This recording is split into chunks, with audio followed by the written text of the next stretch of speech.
Sakal Gunarnavasha Vande Guru Sri Charanaravindan.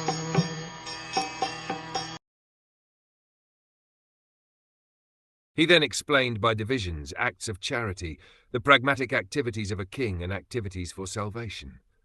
Then he described the duties of women and devotees, both briefly and extensively. To give charity is one of the householder's main functions, and he should be prepared to give in charity at least 50% of his hard-earned money.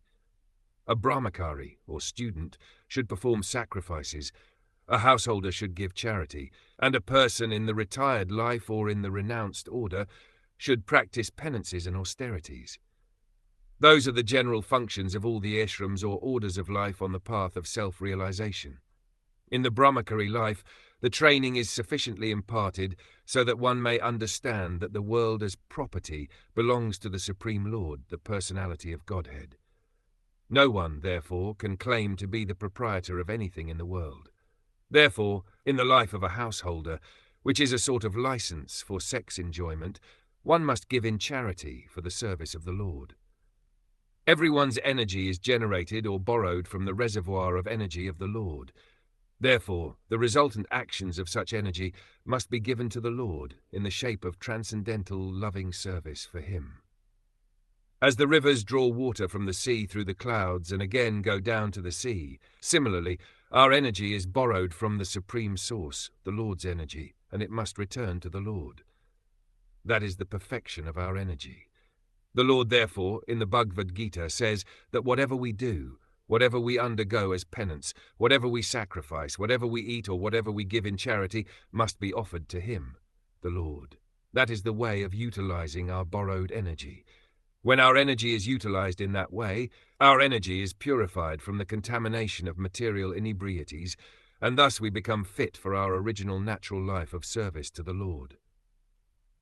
Rajadam is a great science, unlike modern diplomacy for political supremacy. The kings were trained systematically to become munificent and not merely be tax collectors. They were trained to perform different sacrifices only for the prosperity of the subjects. To lead the prajas to the attainment of salvation was a great duty of the king. The father, the spiritual master, and the king are not to become irresponsible in the matter of leading their subjects to the path of ultimate liberation from birth, death, diseases, and old age. When these primary duties are properly discharged, there is no need of government of the people, by the people. In modern days, the people in general occupy the administration by the strength of manipulated votes, but they are never trained in the primary duties of the king, and that is also not possible for everyone. Under the circumstances, the untrained administrators play havoc to make the subjects happy in all respects. On the other hand, these untrained administrators gradually become rogues and thieves and increase the taxation to finance a top-heavy administration that is useless for all purposes. Actually, the qualified Brahmans are meant to give direction to the kings for proper administration in terms of the scriptures like the Manu Samhita and Dharma Shastras of Parashar. A typical king is the ideal of the people in general, and if the king is pious, religious, chivalrous, and munificent, the citizens generally follow him. Such a king is not a lazy, sensuous person living at the cost of the subjects, but alert always to kill thieves and dacoits. The pious kings were not merciful to dacoits and thieves in the name of nonsensical non-violence.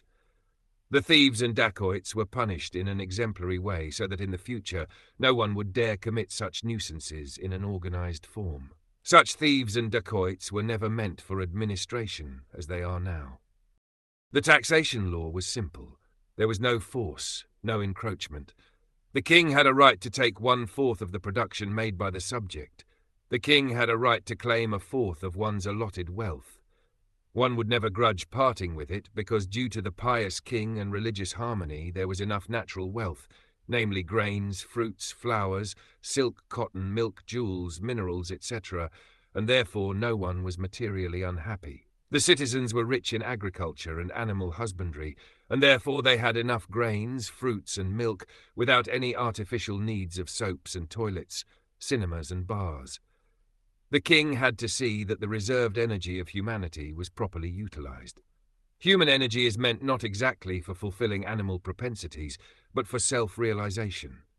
The whole government was specifically designed to fulfill this particular purpose. As such, the king had to select properly the cabinet ministers, but not on the strength of voting background. The ministers, the military commanders, and even the ordinary soldiers were all selected by personal qualification, and the king had to supervise them properly before they were appointed to their respective posts. The king was especially vigilant to see that the tapasvis, or persons who sacrificed everything for disseminating spiritual knowledge, were never disregarded. The king knew well that the Supreme Personality of Godhead never tolerates any insult to his unalloyed devotees. Such tapasvis were trusted leaders even of the rogues and thieves, who would never disobey the orders of tapasvis. The king would give special protection to illiterates, the helpless and widows of the state. Defense measures were arranged previous to any attack by the enemies. The taxing process was easy, and it was not meant for squandering, but was for strengthening the reserve fund. The soldiers were recruited from all parts of the world, and they were trained for special duties. As far as salvation is concerned, one has to conquer the principles of lust, anger, unlawful desires, avarice, and bewilderment. To get freedom from anger, one should learn how to forgive. To be free from unlawful desires, one should not make plans. By spiritual culture, one is able to conquer sleep. By tolerance only can one conquer desires and avarice. Disturbances from various diseases can be avoided by regulated diets. By self-control, one can be free from false hopes, and money can be saved by avoiding undesirable association. By practice of yoga, one can control hunger, and worldliness can be avoided by culturing the knowledge of impermanence. Dizziness can be conquered by rising up, and false arguments can be conquered by factual ascertainment. Talkativeness can be avoided by gravity and silence, and by prowess one can avoid fearfulness. Perfect knowledge can be obtained by self-cultivation. One must be free from lust, avarice, anger, dreaming, etc., to actually attain the path of salvation. As far as the women class are concerned, they are accepted as a power of inspiration for men. As such, women are more powerful than men.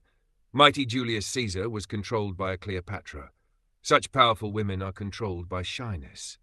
Therefore, shyness is important for women. Once this control valve is loosened, women can create havoc in society by adultery.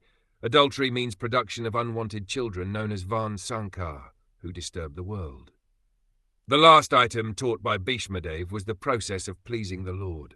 We are all eternal servants of the Lord, and when we forget this essential part of our nature, we are put into material conditions of life.